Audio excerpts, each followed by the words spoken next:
Hello दोस्तों, आप सबका स्वागत है मेरे YouTube channel CIB IT with me में। आज हम information technology and digital banking जो CIB का एक इलेक्टिव सब्जेक्ट है उसका हम मॉड्यूल बी का यूनिट सेवन जो कि data warehousing and data mining है, उसका हम पार्ट 2 शुरू करने वाले हैं। इसमें हम जो बचा हुआ टॉपिक था, जैसे डेटा वेयर हाउसेस ऑप्शंस क्या है, OLTP क्या है, डेटा माइनिंग क्या है, ये सारी चीज़ें हम देखेंगे। चलिए शुरू करते हैं पार्ट 2। पहला क्या है हमारा, data warehouses option. Topic है हमारा डेटा वेयर हाउसेस ऑप्शंस। क्या क्या है? There are a number of different dimensions that need to be considered to develop data warehouses. कई सारे डायमेंशंस होते हैं जिनको हमें कंसिडर करना पड़ता है जब हम डेटा वेयर हाउसेस डेवलप करते हैं। जब भी डेटा वेयर हाउसेस बनाना होता है तो उसमें कौन कौन सी चीज़ें कंसिडर करते हैं वो चीज़ यहाँ पर बताया गया है, वही उसके डायमेंशंस होते हैं। जैसे scope of the data warehouses. Data warehouses बनाने का स्कोप क्या है, उद्देश्य क्या है? डेटा रिडंडेंसी होनी चाहिए। रिडंडेंसी का मतलब ये होता है कि एक ही डेटा कई बार आना, उसको रिडंडेंसी बोलते हैं। जैसे कि कंप्यूटर्स के अंदर समझ लीजिए ये एक इंडेक्स है, यहाँ पर फाइल है, यहाँ सीरियल नंबर लिखा हुआ है, यहाँ नंबरिंग है और यहाँ फाइल का नेम है। तो इस फाइल नेम में एक ही फाइल जब एक से कई जगह होगी, जैसे समझिए एक फाइल है ए, सपोज करिए इस फाइल का नाम है ए, ये यहाँ इसकी लोकेशन मान लीजिए C ड्राइव है, यहाँ पर सेव है। फिर ये है D ड्राइव, इस D ड्राइव में एक फाइल सेव है B और A भी यहाँ पर सेव है। और अगला हमारा ड्राइव है E, और यहाँ पर भी हमारा A सेव है। तो A कितनी बार हो गया, एक फाइल यहाँ पर सेव है, एक यहाँ पर सेव है, एक यहाँ पर सेव है। तो ये डेटा रिडंडेंसी कहलाता है कि एक से ज़्यादा उसकी कॉपीज़ हैं, कई जगह सेव हैं, डेटा रिडंडेंसी हो गया। फिर type of end user. End user कौन कौन से हैं? जो भी उस डेटा वेयर हाउसेस को यूज़ कर रहे हैं, जो लास्ट में यूज़ करता है वही एंड यूज़र कहलाता है। चलिए अब इसको डिटेल में देखते हैं कि क्या है। Data scope of data warehouses क्या है, डेटा रिडंडेंसी क्या है, and type of end user है, इसका कैसे यूज़ होता है हमारे डेटा वेयर हाउसेस में, वो देखते हैं। ये फिगर है डेटा रिडंडेंसी का, अभी पढ़ेंगे तब समझेंगे। चलिए पहले पढ़ते हैं फिर फिगर पे आएंगे। The figure shows a two-dimensional grid of analysis, the basic options with a horizontal dimension indicating the scope of warehouses and the vertical dimensions showing the amount of redundant data that must be stored and maintained। तो इसमें कह रहा है कि जो ये हमारा figure है इसमें हॉरिजॉन्टल लाइन जो ये हमारी शो कर रही है, ये वाली, ये डेटा वेयर हाउसेस स्कोप को बताती है, और जो ये डेटा, ये वर्टिकल लाइन है, ये बताती है कि हमारा डेटा रिडंडेंसी क्या है। इस बारे में बताती है कि हमारा डेटा रिडंडेंसी होगा, और ये वाली लाइन हमें बताएगी कि डेटा स्कोप क्या है। अब यहाँ पर तीन तरीके का है, एक वर्चुअल इंफॉर्मेशन, ये वर्चुअल इंफॉर्मेशन डेटाबेस पॉइंट है, एक सेडिशियल जिसको सेंट्रल इंफॉर्मेशन डेटाबेस बोलते हैं, और इसको डिस्ट्रीब्यूटेड इंफॉर्मेशन डेटाबेस बोलते हैं। ये तीन नाम याद रखने पड़ेंगे। डेटा रिडंडेंसी के तीन पार्ट्स होते हैं, virtual information database point to point जिसे बोलते हैं, सेंट्रल इंफॉर्मेशन डेटाबेस और डिस्ट्रीब्यूटेड इंफॉर्मेशन डेटाबेस। और जो ये यहाँ पर हमारा जो अगला ये इसका हॉरिजॉन्टल लाइन है, इसमें डेटा वेयर हाउस का स्कोप क्या है। तो इसमें पर्सनल वेयर हाउस है, प्रोजेक्ट वेयर हाउसेस है, डिपार्टमेंटल या डिविजनल वेयर हाउस है, इनक्रिप्टेड फंक्शनल वेयर हाउसेस है। तो ये अब डिटेल में इसको हम देखेंगे कैसे होता है, इसका यूज कैसे है।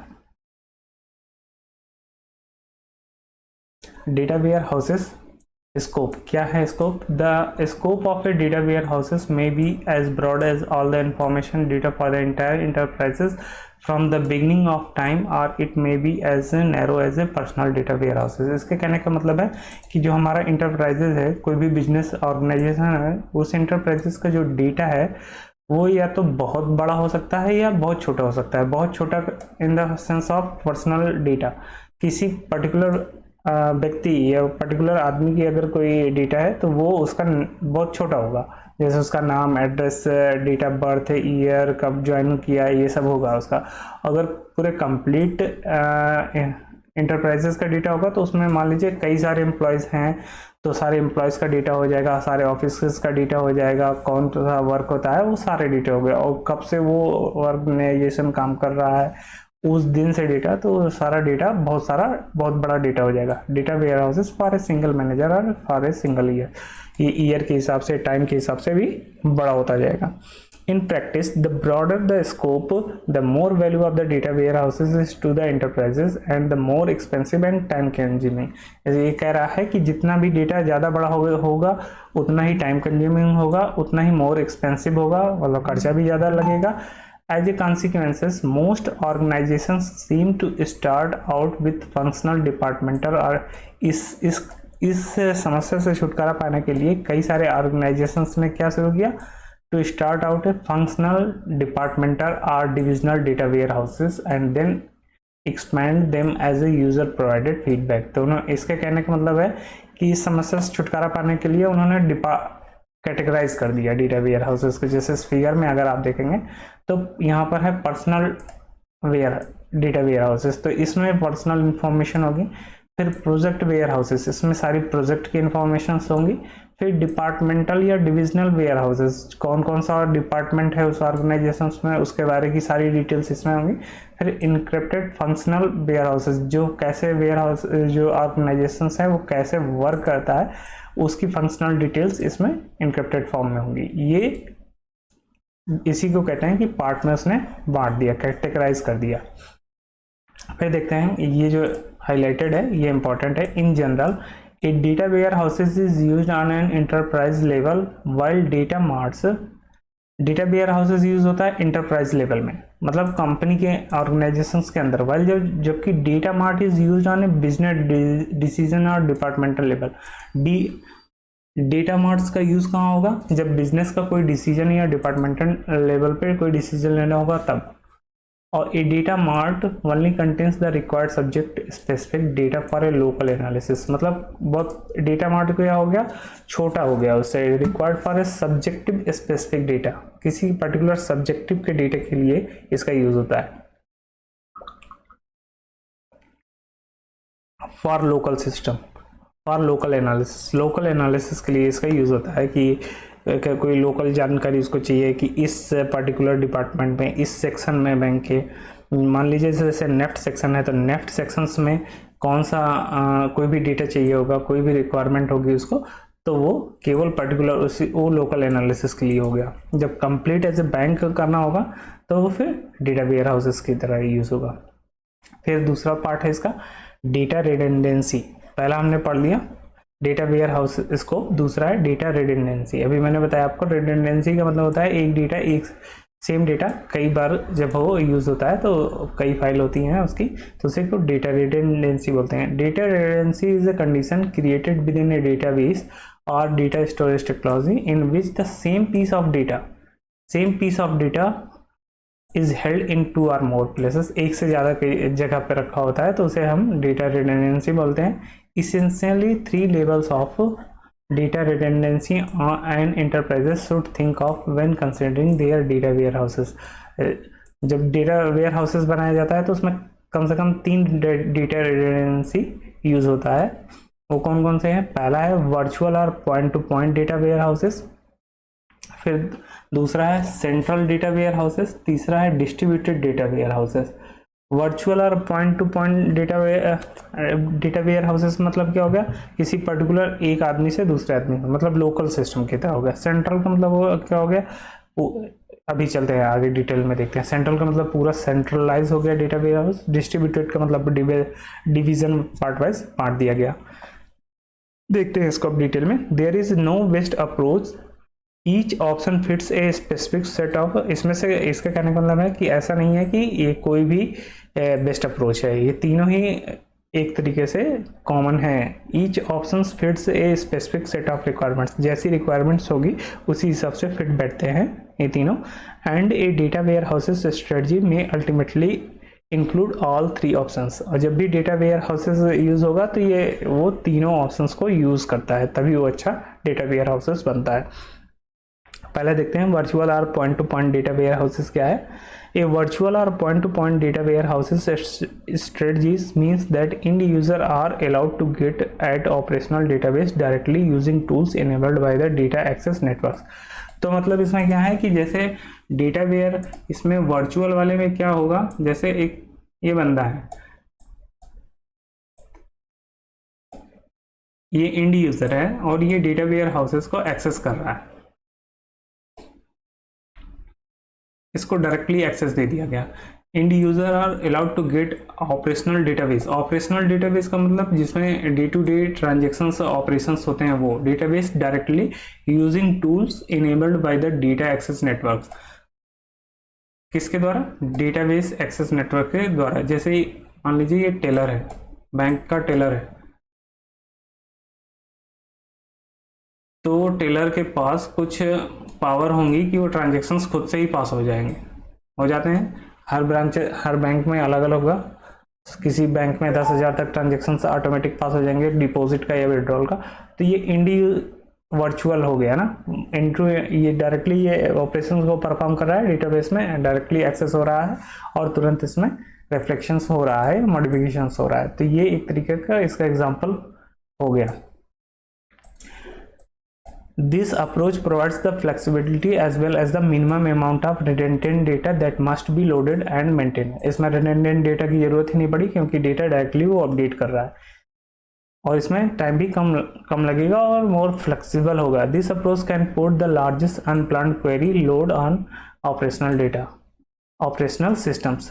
इसमें लार्जेस्ट अनप्लान्ड क्वेरी लोड होता है क्योंकि कोई कुछ भी पता नहीं होता है कि ट्रांजेक्शन्स कौन सा होना है, क्या क्या क्वेरी उसमें रन होगी, तो वो अनप्लान्ड क्वेरी में आती है। तो virtual warehouses is often an initial strategy in organizations where there is a broad but largely undefined need to get at operational data from a relatively large class of end user and where the likely frequency of request is low।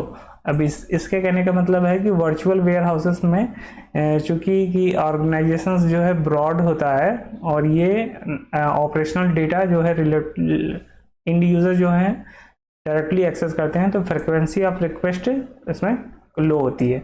Virtual और fast होता है। Virtual data warehouses often provide a starting point for organizations to learn what in the users are really looking. और ये organisations के लिए एक learning phase भी होता है कि उसको इंड यूजर्स की तरफ से क्या डेटा चाहिए, क्या फीडबैक मिलता है, वो यहाँ से इजिली कलेक्ट कर सकता है। उसकी रिक्वायरमेंट क्या है वो यहाँ से पता चल सकता है। दूसरा है central data warehouses. Central data warehouses क्या होता है? Central data warehouses are what most peoples think of when they are first introduced the concept of the data warehouses. उन्होंने सबसे पहले सेंट्रल डेटा वेयर हाउसेस का ही concept लाया गया था जब डेटा वेयर हाउसेस बनाया गया था। The central data warehouses is a single physical database that contains all of the data of a specific functional area, department, division और enterprises. जितने भी तरीके के हैं, समझिए कि बैंक में एक ये डेटाबेस होगा, मान लीजिए ये ट्रांजैक्शंस का डेटाबेस है, एक एडवांसेस का है, एक एडवांसेस में दो पार्ट हो गए, जैसे एग्रीकल्चर का हो गया, एग्री का हो गया, दूसरा रिटेल का हो गया। तो ये इस तरह बांट दिए गए कई बार, तो ये सारे डिवीजन हो गए। इन सब को जब एक साथ कर दिया गया तो वो सेंट्रल डेटाबेस हो गया। ये क्या, यही इसके कहने का मतलब है कि central data warehouses is single physical database that contains all of the data for a specific functional area. सभी का डिपार्टमेंट वाइज, डिवीजन वाइज और एंटरप्राइजेस वाइज सारे एक साथ हो गए, तब उसे सेंट्रल डेटाबेस वेयर हाउस कहते हैं। Central data warehouses are often selected where there is a common need for a informational data and there are a large number of end user। अब जैसे कि नंबर ऑफ end users ज़्यादा हो गए और data जो है common हो गया सबके लिए, जैसे बैलेंस इंक्वायरी हो गया, बैलेंस इंक्वायरी सबको चेक करना है ब्रांच में, सभी को चेक करना है और कॉमन डेटा एक्सेस कर रहे हैं, तो वो एक तरीके का इसका एग्जांपल हो गया। ए सेंट्रल डेटा वेयर हाउसेस में contain data for any specific period और टाइम, और इसमें किसी पर्टिकुलर पीरियड ऑफ टाइम के हिसाब से भी डेटा होता है। Usually central data warehouses contain data from multiple operational systems, कई सारे ऑपरेशनल सिस्टम से हो गया, जैसे मैंने बताया नेफ्ट का हो गया, आरटीजीएस का अलग हो गया, आईएमपीएस का अलग हो गया, यूपीआई का डेटाबेस अलग हो गया, तो सबका डेटाबेस इन्होंने अलग अलग कर दिया। Central data warehouses are real, ये रियल भी होता है क्योंकि डेटा तुरंत अपडेट हो जाता है। The data stored in the data warehouses is accessible from one place and must be loaded and maintain on a regular basis, वो कहीं से भी एक्सेस हो रहा है और रियल टाइम बेसिस पे वो अपडेट होना है। Normally, data warehouses are built around advanced RDBMS or some form of multi-dimensional information database server। तो डेटा वेयर हाउसेज जो है ये RDDB relational database management system के हिसाब से काम करता है एंड और multi dimensional information database server को एक्सेस करता है। अगला देखते हैं डिस्ट्रीब्यूटेड डेटा वेयर हाउसेज क्या है। सेंट्रलाइज में एक ही जगह सारा सेंट्रलाइज हो गया, अब डिस्ट्रीब्यूटेड में डिस्ट्रीब्यूटेड होगा, जैसे नाम है। Distributed data warehouses are just what their नाम implies, they are data warehouses in which the certain components of the data warehouses are distributed across a number of different physical database। अब इसमें जो data where houses है इसमें जो data है वो distributed होगा अक्रॉस डिफरेंट फिजिकल डेटाबेस, मतलब कि जैसे एक डेटाबेस यहाँ अलग होगा, इसका अलग होगा, लोकेशंस फिजिकली अलग होगी, इसकी अलग होगी, इसकी अलग होगी, ये डेटाबेस फिजिकली अलग हो गए। Increasingly large organizations are pushing decision making down to lower and lower levels of the organizations and in turn pushing the data needed for the decision making down are out to the line or local computer servicing the local decisions maker distributed data warehouses। तो इसके कहने का मतलब है कि जो हमारा data है बड़े बड़े ऑर्गेनाइजेशंस में जितने भी पुशिंग डिसीजन मेकिंग है वो डाउन टू लोअर हैं या लोअर लेवल से ऑर्गेनाइजेशंस के हैं, वो सारे पुश करना है, इन आउट करना है डिसीजन मेकिंग में, वो सारा डिस्ट्रीब्यूटेड के हिसाब से होता है। द लोग distributed data warehouses usually involve the most redundant data and as a consequences most complex loading and updating processing होता है। इसमें जितने भी डेटा हैं वो कॉम्प्लेक्स लोडिंग है एंड अपडेटिंग प्रोसेस इसका कॉम्प्लेक्स है क्योंकि ये डिस्ट्रीब्यूटेड है, एक ही जगह डिफरेंट जगह पे वो डिस्ट्रीब्यूटेड है, तो वो रिडंडेंट डेटा भी होगा, डेटा एक ही डेटा कई जगह होगा। जैसे आपने देखा होगा कि सेम डेटा के दो सर्वर्स बना दिए जाते हैं, एक डेटा यहाँ पर भी है, एक डेटा यहाँ पर भी है, डेटा सेम रिप्लिका दोनों में है, डेटा यहाँ पर भी अपडेट होता रहता है, डेटा यहाँ पर भी अपडेट होता रहता है। तो distributed data warehouses usually involve the most redundant data. Redundant data एक फाइल सेम फाइल यहाँ पर भी है, सेम फाइल यहाँ पर भी है and as a consequence most complex loading and updating process होता है। क्यों कॉम्प्लेक्स क्यों होता है? क्योंकि ये दोनों एक साथ अपडेट होता रहता है और रियल टाइम होता रहता है, तो ये complex loading and updating process इसमें कंटिन्यू चलता रहता है क्योंकि ये डिस्ट्रीब्यूटेड है। कभी कभी सर्वर्स इधर से भी उधर हो जाते हैं या कुछ चेंजेस हो जाते हैं तो डेटा को कोई फ़र्क नहीं पड़ता है। फिर टाइप्स ऑफ एंड यूज़र क्या है? एंड यूज़र्स के टाइप्स क्या हैं? In the same sense that there are a lot of different ways to organize a data warehouses. जैसे डेटा वेयर हाउसेज हम डिफरेंट ऑर्गेनाइज कर रहे थे, एक वर्चुअलाइजेशन से पीयर टू पीयर कर रहे थे और एक सेंट्रलाइज कर रहे थे और तीसरा था अभी हमने जो पढ़ा डिस्ट्रीब्यूटेड था। उसी तरह से हमारे एंड यूज़र भी अलग अलग होंगे। It is important to note that there are an increasingly wide range of end user as well. In general, we tend to think in terms of three broad categories। इनको तीन different categories में बांटा गया है। एक executive and manager के categories में बांटा गया है, दूसरा पावर या यूजर्स के business and financial analyticals engineers ETC में, और दूसरा है सपोर्ट यूजर्स जैसे क्लर्कियल एंड एडमिनिस्ट्रेशन ETC। जो भी ब्रांच में सपोर्ट यूजर्स हैं, जो भी बिजनेस ला रहे हैं, जैसे ब्रांचेस में बैठे हैं क्लर्क, वो क्लर्कियल और एडमिनिस्ट्रेटिव हो गए, वो सपोर्ट यूजर्स हो गए। पावर यूजर्स में बिजनेस एंड फाइनेंशियल एनालिटिक्स हो गए, जो भी उसका रिपोर्ट्स और सारा बनाते हैं, फाइनेंशियल एनालिटिक्स करते हैं, और जो भी इंजीनियर्स हैं वो सारे पावर्स यूजर्स में आ गए। एग्जीक्यूटिव एंड मैनेजर्स जो टॉप लेवल्स में होते हैं, जो डिसीजन मेकिंग में काम आते हैं। तो ये 3 टाइप के यूजर्स डिफाइन किए गए हैं। Each of these different categories of user has its own set of requirements for data, और सबको अलग अलग डेटा चाहिए। जैसे इनको डेटा क्या चाहिए, अकाउंट इन्फॉर्मेशन चाहिए, उसका अकाउंट कब ओपन हुआ है, उसमें बैलेंस कितना है, इसमें उसके खाते में पैसे आए हैं कि नहीं आए हैं, ट्रांजेक्शन सक्सेसफुल हुआ है कि नहीं, फेल हुआ है कि नहीं, ये सारे डेटा इनको चाहिए।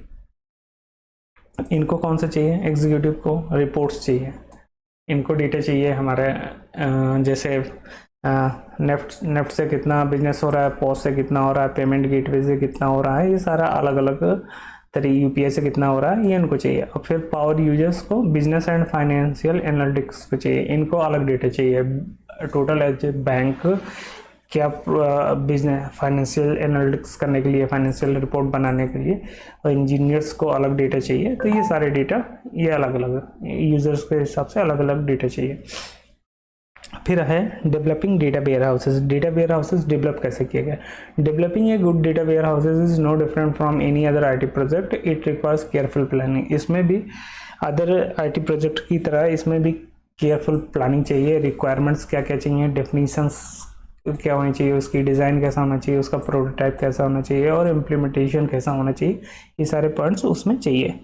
The first and most important element is a planning process, और सबसे इसका फर्स्ट इम्पॉर्टेंट स्टेप क्या है, प्लानिंग प्रोसेस। उसका प्लानिंग कैसा होना चाहिए, that determines what kind of data warehouses strategies the organization is going to start, जिससे पता चलता है कि कौन सा ऑर्गेनाइजेशन कौन सा data warehouses strategies adopt करने जा रहा है। पढ़ते हैं, देखते हैं आगे। Developing a data warehouses strategies, develop करने के लिए डेटा वेयर हाउसेस की कौन सी स्ट्रेटजीज है वो देखते हैं। Before developing a data warehouses it is critical to develop a balanced data warehouses strategies that is appropriate for its needs and its user populations. ये कह रहा है कि ये थोड़ा सा मुश्किल होता है, क्रिटिकल टू डेवलप होता है कि वेयर हाउसेस की स्ट्रेटजीज क्या होनी चाहिए और यूजर्स पॉपुलेशंस क्या है, उसकी नीड्स क्या है, उसके हिसाब से ये थोड़ा सा डिफिकल्ट होता है शुरू में। हु इज़ द ऑडियंस, कौन सा ऑडियंस होगी, कौन उसको यूज़ करेंगे, and what is the scope, और इसका उद्देश्य क्या है, स्कोप क्या रहेगा, what type of data warehouses should be build, और कौन सा डेटा वेयर हाउसेस इसको बिल्ड किया जाएगा, इन सब का सारे प्लानिंग में यूज होते हैं। There are a number of strategies by which organizations can get into data warehouses के कई सारे स्ट्रेटजीज हैं। One way is to establish a virtual data warehouses, एक होता है virtual data warehouses environment, वो देखते हैं क्या होता है। Virtual database warehouses is created by, इसको कैसे क्रिएट करते हैं, installing a set of data access, कई सारे डेटा एक्सेस प्रोवाइड कर दिए जाते हैं, डेटा डायरेक्टरी होती है, एंड प्रोसेस मैनेजमेंट फाइल्स, और प्रोसेस मैनेजमेंट फाइल्स होती हैं। फिर दूसरा होता है ट्रेनिंग द इंडी यूज़र, फिर क्या करते हैं, इंडी यूज़र को ट्रेन करते हैं कि कैसे उसको एक्सेस करना है। फिर monitoring how the data warehouses facilities are actually used, कैसे उसको यूज़ किया जा रहा है वो। फिर then based on a actual users create a physical data warehouses to support the high frequency request, फिर उसके जो हमें इनपुट मिला उसके हिसाब से हम वो बनाते हैं कि क्या कैसा वेयर हाउसेस होगा। अब मैं आपको ऐसे समझाता हूँ, जैसे ये एक डेटा है, एक ये डेटा है, फिर एक ये डेटाबेस है, ऐसे कई सारे डेटाबेस जो बना दिए जाते हैं। ये सारे वर्चुअल डेटाबेस इनको कहते हैं। ये सारे एक दूसरे से कनेक्टेड होते हैं, ये भी इससे कनेक्टेड, ये भी इससे कनेक्टेड, ये इससे, और ये सारे जो हैं एक मेन डेटाबेस से कनेक्ट होंगे। इन सब से कनेक्ट होने के बाद इसी कॉम्बिनेशन को बोलते हैं वर्चुअल डेटाबेस। इससे जो भी इंफॉर्मेशन उसको गैदरिंग होगी उसी के बेसिस पे वो डेटा वेयर हाउसेस बनेगा लास्ट में। ये लर्निंग के लिए होता है, जिससे पता चलता है कि रिक्वायरमेंट क्या है। तो ये बाद में डेटा वेयर हाउसेस इससे बनता है बेस्ड ऑन दिस इंफॉर्मेशन। चलिए अब आगे देखते हैं आगे इसमें क्या टॉपिक है। ए सेकेंड स्ट्रेटजी, दूसरी इसकी स्ट्रेटजीज क्या है। Is it simple to build a copy of the operational data from a single operational system and enable the data warehouses from a series of information access tool. दूसरी strategies क्या होती है कि एक operational database बना देना जिसमें day to day transaction जितने भी ऑपरेशन होते हैं उससे एक सिंगल ऑपरेशनल सिस्टम बना देना और इनेबल कर देना data warehouses from a series of information access tool, और कई सारे एक्सेस टूल्स उसमें का यूज़ करके इंफॉर्मेशन एक्सेस टूल यूज़ करके सबको एक्सेस दे देना। This strategy has the advantage of being both simple and fast. ये फास्ट होगी और सिंपल भी होगी अनफॉर्चुनेटली, लेकिन इसका एक ड्रॉबैक रहेगा। If the existing data is a poor quality, अगर डेटा जो है हमारा वो पुअर क्वालिटी का है, then the access to the data has not been thought through, then this approach can create a number of significant problem. तो जाहिर सी बात है अगर डेटा हमारा पुअर क्वालिटी का होगा तो हमारा जो फोरकास्टिंग होगी बिजनेस डिसीजन मेकिंग की वो भी अच्छी नहीं होगी। Ultimately the optimal data warehouses strategy is to select user population based on the value to the enterprises and do an analysis of their issues questions and data access need. तो इसलिए सबसे best approach क्या है कि क्या क्या issues हैं, क्या क्वेश्चंस हैं एंड डेटा एक्सेस क्या नीड है, उसके हिसाब से डेटा वेयर हाउसेस को बनाना। Based on these needs prototype data warehouses are build and populated to so the end user can experiment and modify their requirements. फिर उसके बाद उस डेटा वेयर हाउसेस का प्रोटोटाइप बनाया जाता है और एंड यूज़र को दे दिया जाता है और वो एंड यूज़र उसको चेक करता है और कुछ उसमें मॉडिफिकेशन या एक रिक्वायरमेंट्स होती है तो उसको दे देता है। Once there is a general agreement on this needs then the data can be acquired from existing operational system across the enterprises and from external data sources and loaded into the data warehouse। जब ये approve हो जाता है तो data warehouses का prototype, तो enterprises से हम डेटा ले लेते हैं और एक्सटर्नल से भी हम डेटा लेते हैं। एक्सटर्नल एजेंसीज हैं, जैसे मान लीजिए बैंकिंग के लिए है तो हम डेटा कहाँ से ले लेंगे, अपने सिविल रिपोर्ट्स जहाँ से निकलती हैं जितनी है, क्रिजिल है, जितनी भी कंपनियां हैं वहाँ से ले लेंगे, और नाबार्ड से ले लिया, कुछ आरबीआई से ले लिया, ये एक्सटर्नल रिसोर्सेज से मिल गया and loaded into the data warehouses, और डेटा वेयर हाउसेस में लोड कर दिया जाता है। If it is required information access tool can also be enable to allow end user. फिर कुछ एक्सेस टूल जो है इंड यूजर को भी मिलते हैं to have access to required data using their own favourite tools. जैसे डेटा वेयर हाउसेस में जो बैंकों में है तो कुछ के पास एक्सेस होता है, डीबी का एक्सेस होता है, उसमें भी हम कमांड्स एक्सेस टूल होते हैं जो हम एसक्यूएल कमांड्स रन कर सकते हैं। Or to allow for the creation of high performance multi dimensional information access system using the core data warehouses as the basis. अगर हमें और उसकी रिक्वायरमेंट होती है तो हम using the core data warehouses, जो हमारा मेन डेटा वेयर हाउसेज होता है, उसको इंफॉर्मेशन एक्सेस मल्टी डायमेंशनल में मिल जाता है। In the final analysis, there is no such approach for building a data warehouses that will fit the needs। अंत में कोई ऐसा फाइनल एनालिसिस नहीं होती। इन द फाइनल एनालिसिस में there is no such approach, ऐसी कोई अप्रोच नहीं है for building a data warehouses that will fit. जो ऐसा कोई डेटा वेयर हाउसेस नहीं बन सकता जो कि फिट हो जाए नीड पे, वो कंटिन्यूअस प्रोसेस चलता रहता है मॉडिफिकेशन अपडेशंस का। Each enterprises needs are different as is enterprise.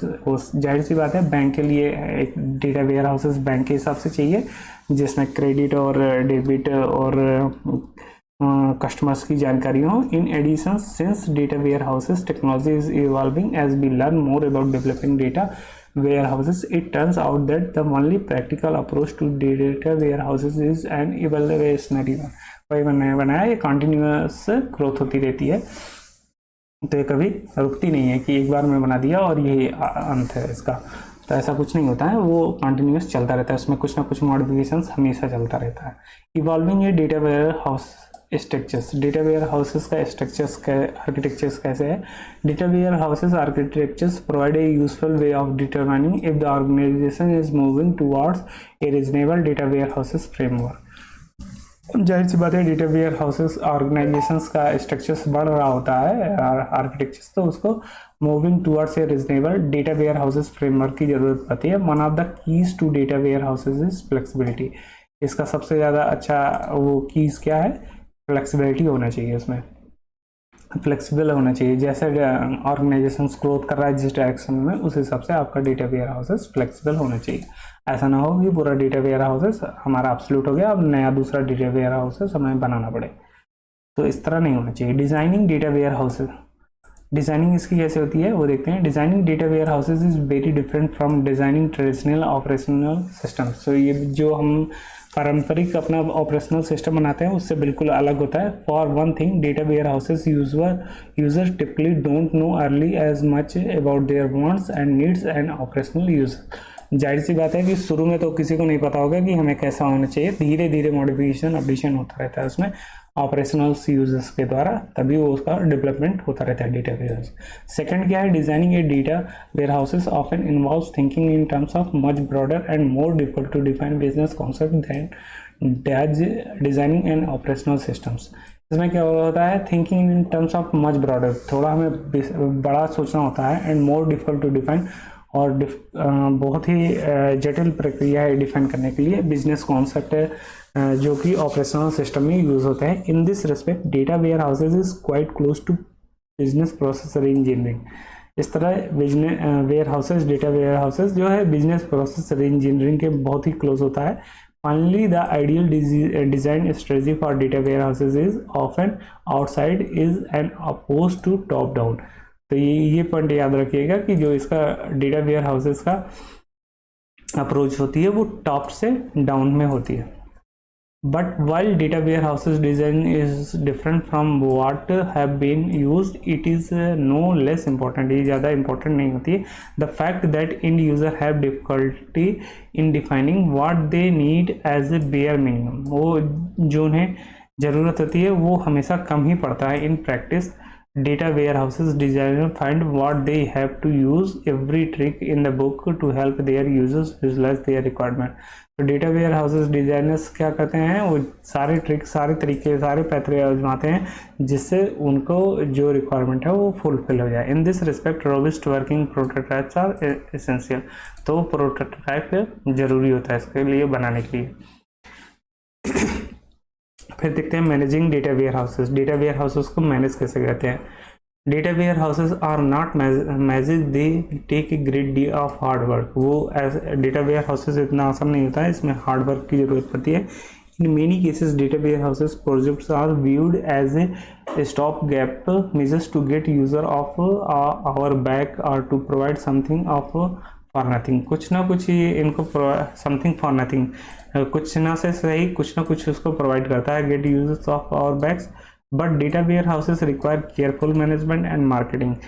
Data warehouses जो है वो उसको रिक्वायर केयरफुल, उसको बहुत ही केयरफुली मैनेजमेंट चाहिए एंड मार्केटिंग चाहिए। A data warehouses is a good investment only if end user actually can get vital information. Data warehouses तभी अच्छा होगा जब जो हमारा इंड यूज़र है उसको जो इन्फॉर्मेशन चाहिए वो फास्टर और चीपर उसको समय पे मिल रही हो, फास्ट जल्दी मिल रही हो और सस्ती मिल रही हो। They can using current technology.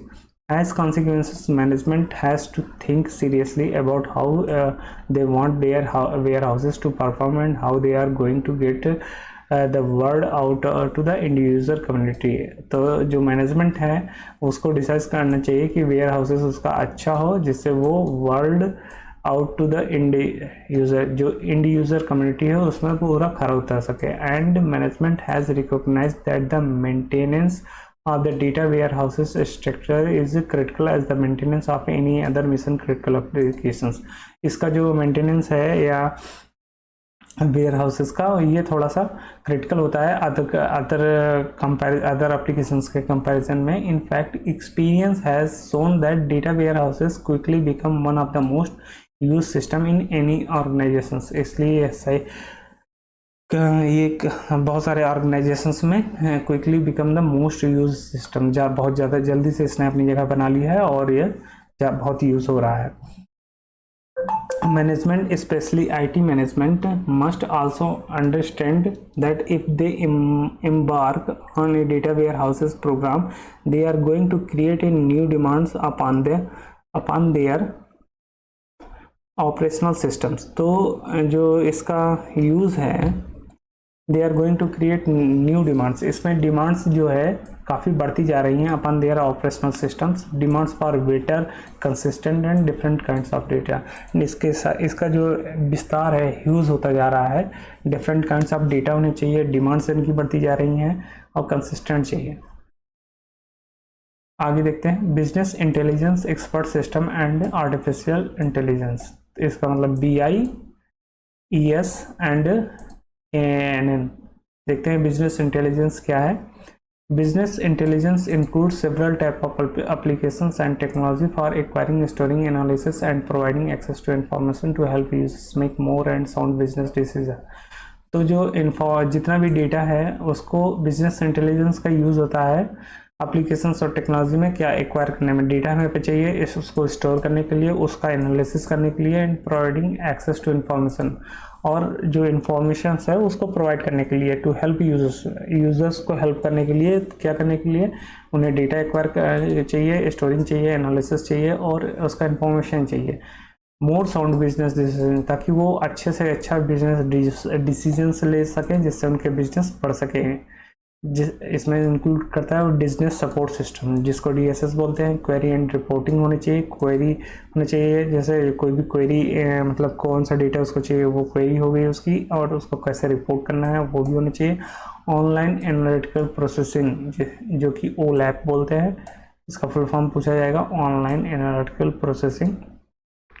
ये चाहिए statistical analysis and data mining. इन सब में बिजनेस इंटेलिजेंस का यूज़ होता है। Can be use to support a wide range of business decision ranging from operational to strategic. जो हमारा ऑपरेशनल डेटा होता है, ऑपरेशनल होता है, उससे स्ट्रेटजिक में ये सारा रेंजिंग होना चाहिए उसका। Basic operating decisions include product positioning और pricing strategy. Business decision include priorities, goals and directions at the broadcast level. Business decisions का यूज़ जो है ब्रॉडकास्ट लेवल पे होता है, बहुत बड़े लेवल पे होता है। In all cases BI is most effective when it combines data derived from the market. ये तब और इसकी वैल्यू तब और बढ़ जाती है जब वो डेटा मार्केट से लेता है। इन विच ए कंपनी ऑपरेट, जिस मार्केट में वो कंपनी ऑपरेट कर रही है, जैसे अगर कंपनी शेयर मार्केट में कर रही है तो शेयर मार्केट से डेटा लेगा, एक्सटर्नल डेटा कैप्चर करेगा और बताएगा कौन सा शेयर बढ़ने वाला है, कौन सा घटने वाला है। वहीं पर BI का यूज़ होता है with data from company sources internal to the business. इन कैसे मार्केट से उसने डेटा उठाया, फिर इंटरनल डेटा उठाया कंपनी का to the business, such as financial and operational data, internal data, और उनको कंपैरिजन करके उसका डिसीजन बताएगा कि कौन सा अच्छा है। When combined, external and field data to provide a more complete pictures, which is in effect creates an intelligence that cannot be derived by any singular set of data। तो वो एक सिंगुलर डेटा के हिसाब से मुमकिन नहीं है, इसलिए वो दोनों तरह का डेटा लेके इंटेलिजेंस को प्रोवाइड करके और उसका पिक्चर जो है कंप्लीट पिक्चर्स प्रोवाइड करता है। Amongst myriad uses, business intelligence tools empower organizations to gain insight into new markets, assess demands and suitably products and services for different market segment and was the impact of marketing efforts। इससे क्या होता है, intelligence tool और BI का use करके organisations की growth new market में और उसका डिमांड और सस्टेबिलिटी में प्रोडक्ट्स बढ़ जाती है, जिससे उसकी मार्केट में कई तरीके के एफर्ट्स नहीं करने पड़ते हैं। Often BI applications use data gathered from data warehouses और फ्रॉम ए डेटा मार्ट। तो BI डेटा कहाँ से यूज़ करता है, या तो डेटा वेयर हाउसेज से या डेटा माइनिंग से यूज़ करता है। And the concept of BI and DW sometimes combine. जो इसका कॉन्सेप्ट है वो BI और DW के साथ कंबाइन होकर BI DW के नाम से भी जाना जाता है या BI DW के नाम से भी जाना जाता है। Business intelligence data warehouses, इसका फुल फॉर्म होगा a data warehouses contain a copy of analytical data that facilitate decision support. ये याद रखिएगा, डेटा वेयर हाउसेज क्या करता है, एक एनालिटिकल डेटा को करता है दैट फैसिलिटेट डिसीजन सपोर्ट, जिसका यूज होता है डिसीजन सपोर्ट्स में। इसका दूसरा पार्ट है machine learning and artificial neural networks ANN and expert system. देखते हैं machine learning. ML is a field concern with emulating human thoughts without requiring explanatory rules. मतलब मशीन लर्निंग क्या होता है, is a field concern with emulating human thoughts, जो कि human thoughts without requiring explanatory, इसमें rules की ज़रूरत नहीं पड़ती है, जो कि ह्यूमन थॉट्स के हिसाब से काम करता है। जैसे it is a subset of A I, यह ए आई से छोटा है, and superset of A N M, लेकिन ए एन एन से बड़ा है। ऐसे it was historical data to find patterns and use this patterns to model behaviour. ये क्या करता है, it was historical data, machine learning में हिस्टोरिकल डेटा यूज करता है टू फाइंड पैटर्न्स, और उससे पैटर्न्स पता करता है, use this patterns to model behaviour, और इस पैटर्न्स का यूज करके वो मॉडल बिहेवियर, एक जनरल बिहेवियर रूल्स बना लेता है। अब आर्टिफिशियल न्यूरल नेटवर्क जो कि एन है, are inspired by the information processing model of the mind brain. Artificial neural network क्या करता है, वो माइंड या ब्रेन से, जो ह्यूमन ब्रेन है उससे इंस्पायर्ड है। The human brain consist of billions of neurons that link with one other. जो हमारे मस्तिष्क में न्यूरॉन्स होते हैं वो कई सारे एक दूसरे से कनेक्ट होता है इन इंट्रिकेट पैटर्न्स, एक जटिल पैटर्न की तरह से, बहुत कॉम्प्लेक्स संरचना होती है। वो दो न्यूरॉन्स जो होते हैं, जैसे एक यहाँ है, एक यहाँ है, एक यहाँ है, ये दूसरे एक दूसरे से ऐसे कनेक्टेड होते हैं ऐसे, तो उसी को न्यूरॉन्स है, ऐसे ऐसे कनेक्ट होते हैं, तो उसी को जटिल बोलते हैं। एवरी न्यूरॉन रिसीव्स, हर न्यूरॉन्स किसी न किसी इंफॉर्मेशंस के लिए जिम्मेदार होता है from many other neurons, processes, फिर इसको प्रोसेस करता है, and get excited or not. Excited का मतलब, अगर उसके काम का मतलब है उस वो न्यूरॉन्स उसकी इंफॉर्मेशंस रखता है तो वो एक्साइटेड हो जाएगा, मतलब वो रिस्पॉन्स देगा, अदरवाइज नहीं देगा। And process it state information to other information, और वो इन्फॉर्मेशन दूसरे न्यूरॉन्स को पास करता जाएगा। Just like the brain is a multipurpose system, so too are the NNs very versatile system. बिल्कुल जैसे ही ब्रेन्स जो है मल्टीपर्पज है, कई सारे काम एक साथ कर सकता है, वैसे आर्टिफिशियल न्यूरल नेटवर्क भी इसी वर्सेटाइल होता है, वो भी कई सारे काम करता है। They can be used for many kinds of pattern recognition and predictions. वो कई सारे के पैटर्न रिकॉग्निशन और उनके प्रेडिक्शंस के लिए यूज होता है। In artificial intelligence and expert systems is a computer system. अब वही एआई या एक्सपर्ट सिस्टम में that emulates the decisions making ability of human expert, जो कि जैसे ह्यूमन एक्सपर्ट करता है उसी तरीके का ये डिसीजंस मेकिंग में पार्ट करता है। Expert systems are designed to solve complex problems by reasoning about knowledge represented mainly as if-then rules rather than through conventional procedural code। वो क्या करता है, डिसीजन में मेनली if-then rules यूज करता है, अगर ऐसा है तो ऐसा होगा, अगर ऐसा नहीं है तो ऐसा होगा। जैसे if x is greater than 5, अगर x की वैल्यू 5 से है तो ये कमांड होगी। कमांड क्या होगी, मैं घर जाऊंगा, I will go to home, ये हो गया। अगर दूसरी कंडीशन क्या होगी, अगर नॉट, यहाँ लग गया इफ, अगर नॉट हो गया, अगर x की वैल्यू 5 से बड़ी नहीं है तो क्या होगा, मैं ऑफिस में ही रुकूंगा, काम करूंगा। तो ये इफ और इफ एंड देन का रूल हो गया। तो an expert system is divided into two system, इस तरह का ये यूज करता है। और एक्सपर्ट सिस्टम दो पार्ट्स में डिवाइडेड है, किसमें, ये इंपॉर्टेंट है, ये याद रखिएगा, ये पूछेगा। इन्फ्रेंस इंजन, पहला है inference engine, it applies the rules to the known facts, जो हमें पहले से फैक्ट्स पता है उस पर रूल्स अप्लाई करेंगे। डिड्यूस न्यू फैक्ट्स, उससे जो जानकारी निकल के आएगी उसको यूज करेगा, इसे बोलते हैं इन्फ्रेंस इंजन, जो हमें रूल्स नोन फैक्ट्स हैं उस पर रूल अप्लाई करके। It also include explanation and debugging abilities, ये क्या काम करता है, ये तो उसको एक्सप्लेन करता है और डिबग करता है एबिलिटीज को। डिबग का मतलब हो गया, जो कंप्यूटर्स में कोई भी प्रोग्राम को फाइनल करने से पहले डीबग करता है एरर फाइंड आउट करने के लिए, उसी को बोलते हैं डिबगिंग एबिलिटीज। फिर नॉलेज बेस होता है, it represent facts and rules, जो नॉलेज बेस जो हमें पहले से फैक्ट्स और रूल्स पता है वो उसका यूज करता है, लेकिन ये यहाँ इसको उन्हीं नॉलेज और फैक्ट्स को यूज करके नए फैक्ट्स बनाता है, पर यहाँ पर वही फैक्ट्स यूज होते हैं, नया नहीं बनाता है। Expert system is made of 3 parts, 3 part से बना होता है, जो भी हमने पढ़ा। User interface, This is the system that allows a non-expert user to query questions the expert system and to receive the advice. It is the system that allows a non-expert user, ये user interface में होता है जिसमें non expert normal लोग होते हैं user to query, वो query questions पूछेंगे एंड द एक्सपर्ट सिस्टम वहाँ से जवाब मिलेंगे एंड टू रिसीव एडवाइस, उसके हिसाब से वो एडवाइस करेंगे। दूसरा आता है नॉलेज बेस। पहला इन्फ्रेंस इंजन आता है, 3 पार्ट में ये जो लिखा है, पहला इन्फ्रेंस इंजन होता है, दूसरा यूजर इंटरफेस होता है, तीसरा नॉलेज बेस होता है। Knowledge base, this is the collection of facts and rules. A rule-based system is a set if-then statement that uses a set of assertions to which rules on how to act upon those assertions are created in software development. Rule-based systems can be used to create software that will provide an answer to a problem in a place of human expert. तो knowledge base में जो हमें पहले से knowledge का rules facts बताएं उसमें if then लगा के कंडीशंस लगा के जो हम एक्सपर्ट ह्यूमन एक्सपर्ट की तरह काम करते हैं प्रॉब्लम सॉल्विंग में, उसी को हमें क्या बोलते हैं, नॉलेज बेस। फिर देखते हैं एप्लीकेशन ऑफ ANN, यानी आर्टिफिशियल न्यूरल नेटवर्क्स का एप्लीकेशंस कहाँ कहाँ होता है। Has a multitude array of real world applications in the business domain which have been classified as, जिसका यूज़ होता है एप्लीकेशंस में इन द बिजनेस डोमेन में, वो देखते हैं कहाँ कहाँ होता है। अकाउंटिंग में इसका यूज़ होता है, आइडेंटिफाइंग टैक्स रिफंड में होता है, अकाउंटिंग में हो गया। फिर आइडेंटिफाई टैक्स फ्रॉड में होता है, टैक्स फ्रॉड करने में। अकाउंटिंग में enhancing auditing by finding irregularities, finance signature and bank note verifications में, क्योंकि इसमें रूल्स सारे फैक्ट्स पता है, नॉलेज हमें पता है, उसके हिसाब से करता है। आइडेंटिफाइड टैक्स फ्रॉड इसमें भी वैसे ही होता है।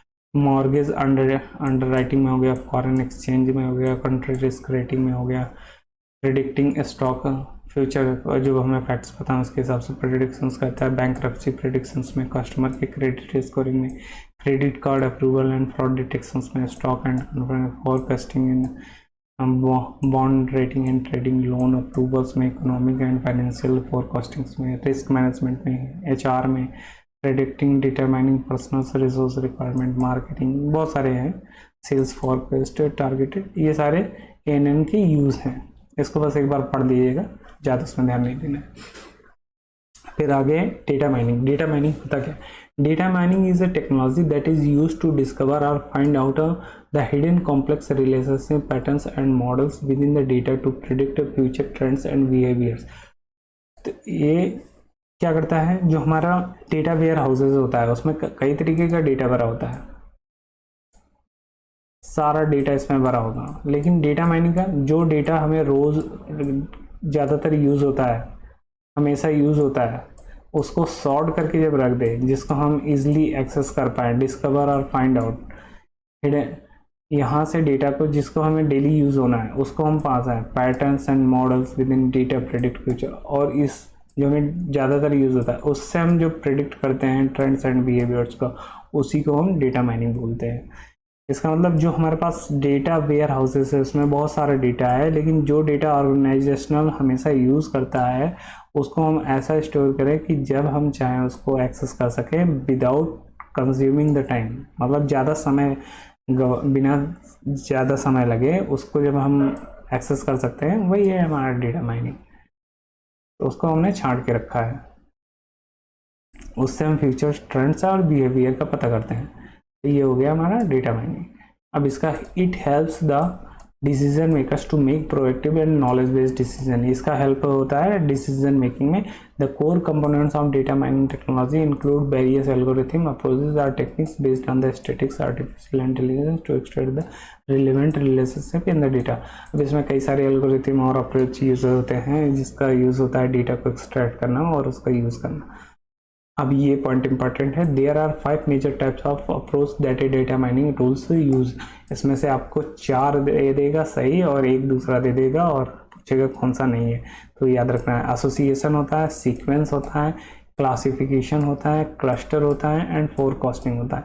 ये इसके पार्ट्स है, ये आपको याद रखना है कि 5 इसके मेजर अप्रोचेस होते हैं, association, sequence, cluster, classification and forecasting. देखते हैं एसोसिएशन क्या होता है। Association approach address a class of problems that associated some occurrence with some event और in other words occurrence are linked in a single event. ये जो भी लिखा है मैं आपको आसान भाषा में समझाता हूँ। एसोसिएशन मतलब होता है ऐसा डेटा जिसका ज़्यादा यूज होता है उसे हम अलग रखते हैं, जिसको हम जो ज़्यादा यूज़ होता है उसको बस एक साथ रखते हैं, वही होता है हमारा association. For example linking the number of items purchase by customer in a single visit. ऐसे आइटम्स को रखना जो कि कस्टमर्स ज़्यादा यूज़ करता है उसको हमें पहले ही रखना सिंगल विजिट में। The goal is to find trends across large number of transactions that can be used to understand and exploit natural buying patterns। इसका गोल क्या होता है, जैसे इससे पैटर्न्स हमें पता चलता है कौन सी चीज़ें ज़्यादा यूज़ हो रही हैं और हम उसको एक्सपेक्टेशन फ्यूचर्स ट्रेंड्स पता करने में यूज़ करते हैं। फिर दूसरा आता है in sequence. Events are linked over a period of time. अब जो भी इवेंट्स होंगे वो हमें जो है सीक्वेंसिंग में रखना है। जैसे मान लीजिए आपके पास बैंक ब्रांचेस में क्या होगा, एग्रीकल्चर लोन होगा। एग्रीकल्चर लोन्स की हमने अलग रैक बना रखी है, सारा एग्रीकल्चर लोन ईयर वाइज हमने यहाँ रखा है। फिर एक हमने बना रखा है रिटेल का। अब सारा रिटेल का फाइल्स यहाँ होंगी ईयर वाइज, इसमें भी ईयर वाइज। अब हमने एक बना रखा है गवर्नमेंट स्कीम्स के जितने भी लोन्स हैं वो सारे यहाँ रख रखे हैं, ये भी ईयर वाइज। अब जब भी हमें ये सीक्वेंसिंग है, जब भी हमें कोई भी डेटा चाहिए, लिंक चाहिए, हमें ढूंढना नहीं पड़ेगा, हम तुरंत निकाल लेंगे। यही हो गया हमारा सीक्वेंसिंग, डेटा का सीक्वेंसिंग। फिर क्लासिफिकेशन। अब इसको क्लासीफाई कैसे करना है।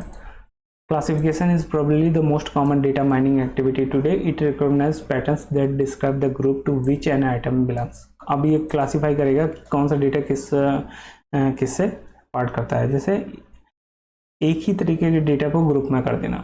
सारे लोन हैं, अब ये सारे अभी हमने जैसे पढ़ा, तो लोन हमारा एक फाइल में हो गया और लोन हमारा एक रैक में हो गया, एक अलमीरा में हो गया। अब लोन के अलावा हमारे चेक्स जितने सिक्योरिटी आइटम है वो एक में हो गया, तो ये इसको हम बोलेंगे क्लासिफिकेशन। ग्रुप के हिसाब से हमने क्लासीफाई कर दिया, इसी को बोलते हैं classification. For example while evaluating a credit card proposal, past example past credit evaluation. जब भी हम ऐसा करते हैं तो ये सब का यूज़ क्या होता है, हम फ्यूचर ट्रेंड को पता करने के लिए होता है। फिर क्लस्टरिंग होता है। क्लस्टरिंग एक जैसे डेटा को जिसका कई बार यूज़ होता है और एक दूसरे से रिलेटेड है उसको हम एक साथ रख देते हैं। इज रिलेटेड टू क्लासिफिकेशन, बिल्कुल क्लासिफिकेशन की तरह है। In case of classification the past example are already classified into groups, while in clustering the data mining tools discover different groupings within the data depending on the common features or attributes. For example, given the demographic data of the clustering algorithm may classify the data into different population segments depending on their buying habits। जैसे demographic data है, जैसे कोई city है, इस city में इसको grouping कर दिया। यहाँ इस जगह के लोगों को मैगी बहुत पसंद है, इस जगह के लोगों को चाउमीन बहुत पसंद है, इस जगह के लोग गोलगप्पे बहुत खाते हैं, इस जगह के लोग बिस्किट बहुत खाते हैं। तो ये ग्रुपिंग कर दिया, डेमोग्राफिक डेटा को क्लासिफाई कर दिया डिफरेंट पॉपुलेशन सेगमेंट में depending upon their buy habit. जो उनकी हैबिट है उसके हिसाब से क्लस्टर बना दिया, इसी को बोलते हैं क्लस्टरिंग। इसी तरह डेटा में होता है कि डेटा में कौन सा किसका हैबिट है उस हिसाब से उसको क्लस्टरिंग कर दी जाती है। सॉरी, अब आगे देखते हैं आगे क्या है। इन फोरकास्टिंग। फोरकास्टिंग में क्या होता है, हमें हिस्टोरिकल डेटा को देख के अनुमान लगाना कि फ्यूचर में कैसा हो सकता है। The models are build to determine the relationship between various parameters और variables and use this relationship to predict futures behaviour. इससे हम फ्यूचर का बिहेवियर हम पता करते हैं। Classic example is bankruptcy predictions using set of ratio and financial variables. इस bankruptcy के केस में हो गया, प्रेडिक्शंस के लिए हो गया, और set of ratio and financial variables में। ये बैंकिंग में कई तरीके में यूज़ होता है। कौन सा प्रोडक्ट हमारा ज़्यादा यूज़ हो रहा है, कौन से प्रोडक्ट की डिमांड है मार्केट में, उस हिसाब से ये फोरकास्टिंग में यूज होता है। Various statistical method and artificial intelligence techniques are use to build the algorithm to find out patterns.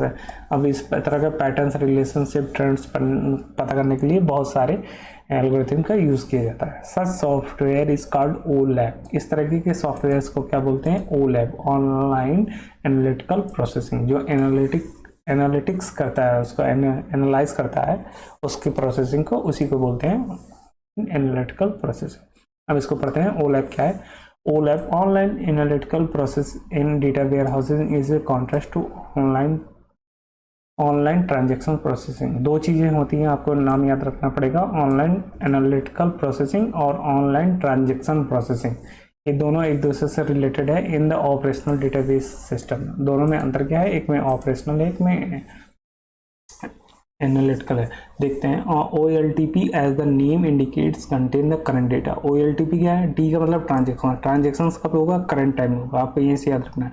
T keyword को रखिए और ये करंट डेटा एंड प्रोसेस करता है। OLTP कब यूज होगा? करंट डेटा एंड प्रोसेस में होगा। एनालिसिस हम कब करेंगे? हिस्टोरिकल डेटा से करेंगे। तो the transactions online. On the other hand OLAP deals with historical data, deals with analysis of the same to support business decision। इसका काम कहाँ होगा? OLAP का बिजनेस डिसीजन में होगा और इसका ऑपरेशनल में होगा, क्योंकि ट्रांजेक्शन्स हो रहा है, करंट ट्रांजेक्शन्स हो रहा है। Below figures depicts the difference between OLTP and OLAP।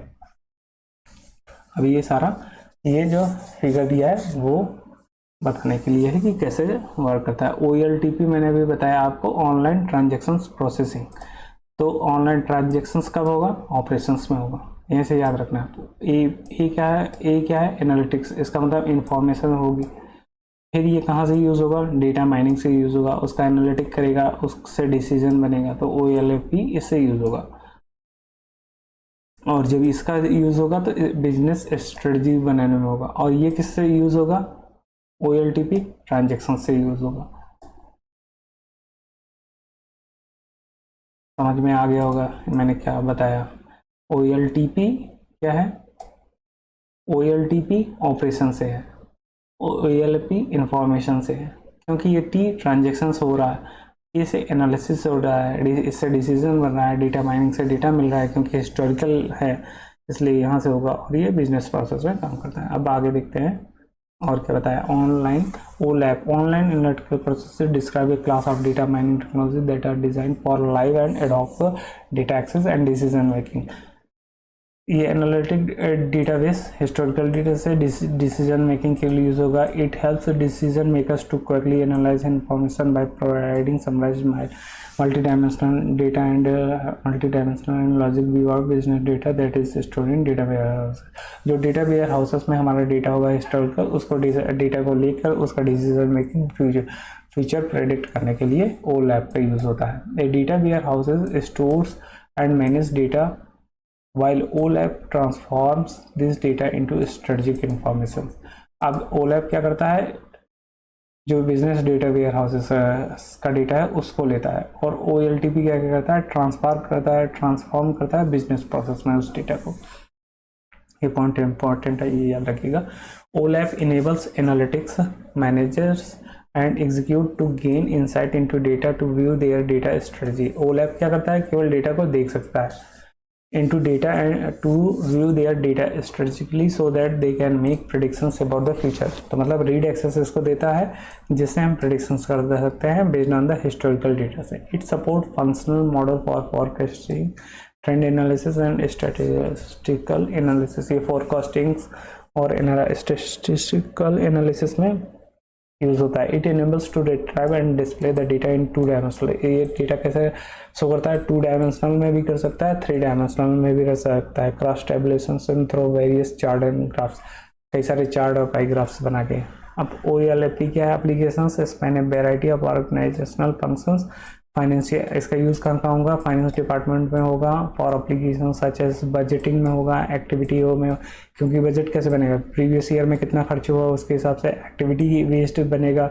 Costing, कितना एक्टिविटी हो गई, कितना कॉस्ट एलोकेशंस होगा। फाइनेंशियल परफॉर्मेंस में होगा, फाइनेंशियल मॉडलिंग बनाएगा, सेल्स एनालिसिस में बनाएगा, तो जितना हिस्टोरिकल जहाँ जहाँ डेटा का यूज़ होगा वहाँ सब इसका यूज़ होगा। Among other applications marketing department use OLAP for market research के लिए होगा, सेल्स फोरकास्टिंग के लिए, इन सब के लिए इसका ओलैप का यूज़ होता है। Successful OLAP application increase the productivity. अब सही बात है कि सक्सेसफुल अगर ओलैप एप्लीकेशंस का यूज़ हम करेंगे तो बिजनेस का हमारा प्रोडक्टिविटी और सारा चीज़ होल ऑर्गेनाइजेशंस की ग्रोथ बढ़ेगी। अब देखते हैं डिफरेंसेस में क्या क्या है फीचर्स के हिसाब से। OLTP OLAP, T से मतलब ट्रांजेक्शन्स, A से मतलब एनालिटिकल। अब इसका फीचर्स क्या है करेक्टरिस्टिक्स के हिसाब से। मैंने बताया आपको ये ऑपरेशनल में, ट्रांजेक्शन्स कब होगा ऑपरेशनल है तो ऑपरेशनल होगा। और ए से क्या है एनालिटिकल हिस्टोरिकल होगा और इंफॉर्मेशनल होगा, इससे हमें इंफॉर्मेशन मिलेगी। यहाँ ट्रांजेक्शन्स होगा, ए से एनालिसिस होगा, ओरिएंटेशन इसका। यूज़र इसके कौन से होंगे नॉर्मल एम्प्लॉय, बैंक के एम्प्लॉय जैसे बैंक है उसमें जितने भी ट्रांजेक्शन्स करेंगे तो नॉर्मल, जितने टेलर हैं वो जितने ब्रांचेस में हैं वो सारे ट्रांजेक्शन करेंगे तो नॉर्मल एम्प्लॉय। अब ये एनालिटिक्स का कौन यूज़ करेगा नॉलेजेबल पर्सन्स। कौन बनाएगा बजटिंग एंड फोरकास्टिंग, वो कौन डिसीजन लेगा नॉलेज पर्सन्स करेंगे। इसका फंक्शन क्या होगा डे टू डे ऑपरेशंस में होगा, इसका डिसीजन सपोर्ट्स में होगा, इसका डेटा करंट डेटा पे चलेगा, ये हिस्टोरिकल डेटा में चलेगा। एक्सेस कैसे को दिया जाएगा रीड एंड राइट एक्सेस दिया जाएगा, क्योंकि रीड भी करना है और राइट भी करना है। और इसका केवल रीड, क्योंकि हम हिस्टोरिकल डेटा चेंज करेंगे तो हमारा फ्यूचर डेटा चेंज हो जाएगा, इसलिए रीड एक्सेस दिया जाता है। फोकस किस में होगा डेटा इन में, कौन सा डेटा हमारा आ रहा है, इसका फोकस किस में होगा इन्फॉर्मेशन आउट में, कैसी इन्फॉर्मेशन हमारी बाहर जा रही है डिसीजन मेकिंग में। इसमें नंबर ऑफ रिकॉर्ड्स कितने एक्सेस होंगे 100-200, मतलब जो भी छोटे मोटे होंगे, ज़्यादा ट्रांजेक्शन्स का डेटा एक्सेस में होगा। इसमें इन डेटा कितना एक्सेस होगा मिलियंस ऑफ में होगा। और नंबर ऑफ यूजर्स इसके ज़्यादा होंगे, क्योंकि ब्रांचेस में ट्रांजेक्शन्स ज़्यादा होंगे लेकिन इसके ट्रांजेक्शन्स बहुत कम है। इसका डेटा कम होगा, इसका डेटा टीबी में होगा, टेराबाइट में होगा, इसका गीगाबाइट में होगा, इसका मतलब मोर देन टीबी होगा, इसका मैक्सिमम जीबी में जाएगा। अब देखते हैं इमर्जिंग ट्रेंड्स कौन कौन से हैं इन data warehouses and analytics में। Data warehouses are not just bigger than a generation ago, बहुत पहले ये इतना बड़ा नहीं था। There are faster supports new data types, server a wider range of business critical functions and capable of providing actional insight to anyone in the enterprises at any time of place.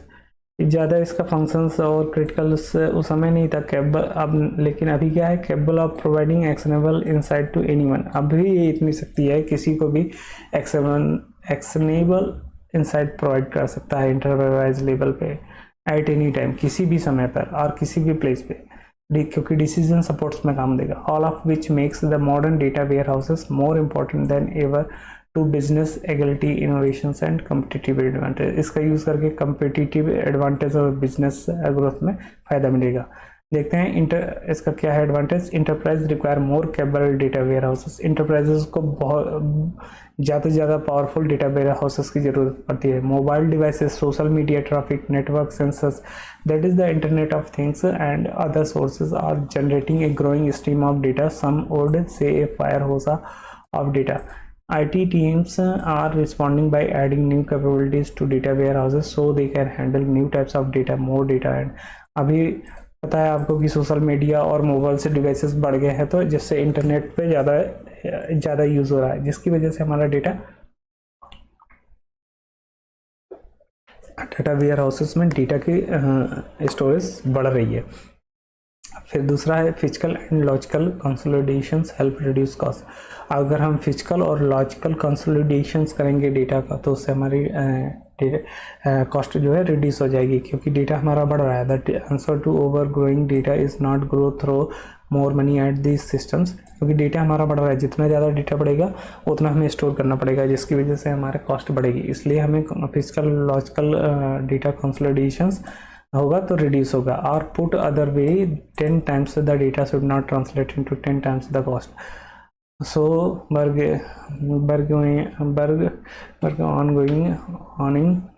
ongoing data warehouses must be consolidated through a combination of virtualizations कैसे होगा, virtualisation से होगा, compression से होगा, multi tenant database and servers that are engaged to handle much larger data. इन सब का use करके हम डेटा को रिड्यूस कर सकते हैं, वर्चुअलाइज कर सकते हैं या कंप्रेस कर सकते हैं। Using real time analytics to improve marketing. अपने हमें रियल टाइम एनालिटिक्स यूज़ करना होगा जिससे हमारे बिजनेस की ग्रोथ बढ़ेगी। जैसे data warehouses play pivotal role in CX initiative because they house the data use to establish a comprehensive 360 degree view of your customer base. अब जैसे data का हम यूज़ करके हमें पता चल सकता है कस्टमर्स का 360 व्यू हम दे सकते हैं। उस कस्टमर्स की सारी डेटा से हमें पता चलेगा कि उसको क्या यूज़ करना है, कौन सा प्रोडक्ट उसको चाहिए, क्या उसकी डिमांड है, क्या रिक्वायरमेंट है, वो सब पता करके हम डिज़ाइन कर सकते हैं। Customer information can be used for sentiment analysis, personalization, marketing, automation, sales and customers, इन सब पे यूज़ कर सकते हैं हम उसका। फिर क्या है, engineered systems are becoming a preferred approach for large scale information management. Engineered systems as a Oracle big data applications and Oracle X database machines are pro configured and optimised for specific kinds of workloads. तो जितने भी engineering systems हैं वो सारे preferring कर रहे हैं, preferred approach use कर रहे हैं लार्ज स्केल इंफॉर्मेशन मैनेजमेंट में, highest level of performance without the integration and configuration headache.